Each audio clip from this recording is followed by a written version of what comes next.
अस्सलाम वालेकुम जी। आज हम जिस टॉपिक पे बात करेंगे वो है डीवीटी।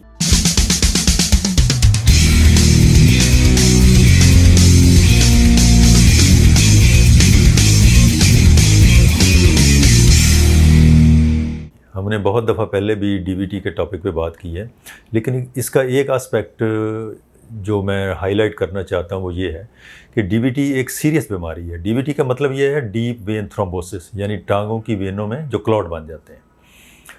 तो ये एक सीरियस बीमारी है।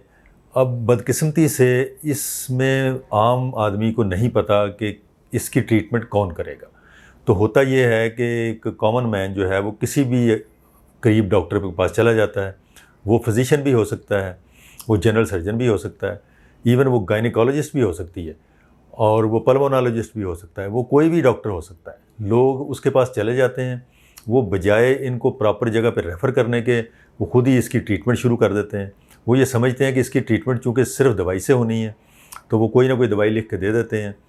खून पतला करने वाली दवाई वो लिख के दे देते हैं, लेकिन ज़्यादातर लोगों को, ज़्यादातर डॉक्टर साहबान को ना तो उसकी प्रॉपर डोज़ पता है, ना ये पता है कि किसको कितनी दवाई देनी है, कितना अरसा देनी है, कब ये बंद करनी है, इसके साइड इफ़ेक्ट क्या हैं, किस मरीज़ में दवाई मॉडिफाई करके कोई और दवाई पे डालना है।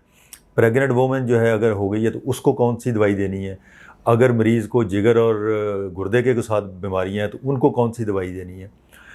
इसलिए हमारे पास जब ये पेशेंट आते हैं तो आम तौर पे ये अंडर ट्रीटेड पेशेंट होते हैं। बहुत सारे महीनों से ये ट्रीटमेंट ले रहे होते हैं और इनके डीवीटी में कोई ज़्यादा इम्प्रूवमेंट नहीं आई होती। उसका नुकसान ये होता है कि इसके असरात फिर लॉन्ग टर्म चलते हैं। टांगों में वेनें परमानेंटली डैमेज हो जाती हैं, लॉन्ग टर्म इसके प्रॉब्लम्स आ जाते हैं टांगों में। इसको कहते हैं पोस्ट थ्रोम्बोटिक सिंड्रोम।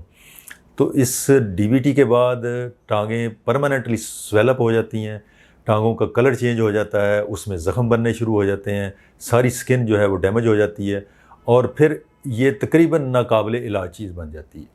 ये परमानेंटली फिर मरीज़ के साथ चलती है। तो इसलिए ये एक कॉमन मैन के लिए जानना बहुत ज़रूरी है कि जब डीवीटी का प्रॉब्लम आए तो आपने चेकअप कहाँ कराना है और कहाँ से ट्रीटमेंट लेनी है, उसकी दवाइयों की डिटेल्स जानें और दवाइयों के साइड इफ़ेक्ट आपको भी पता होने चाहिए, डिटेल में डिस्कस करके कि कब आपने ख़त्म करना है, कब आपने डॉपलर अल्ट्रासाउंड कराना है, कब ब्लड के टेस्ट कराने हैं, कितनी देर दवाई चलेगी, किस डोज़ में चलेगी।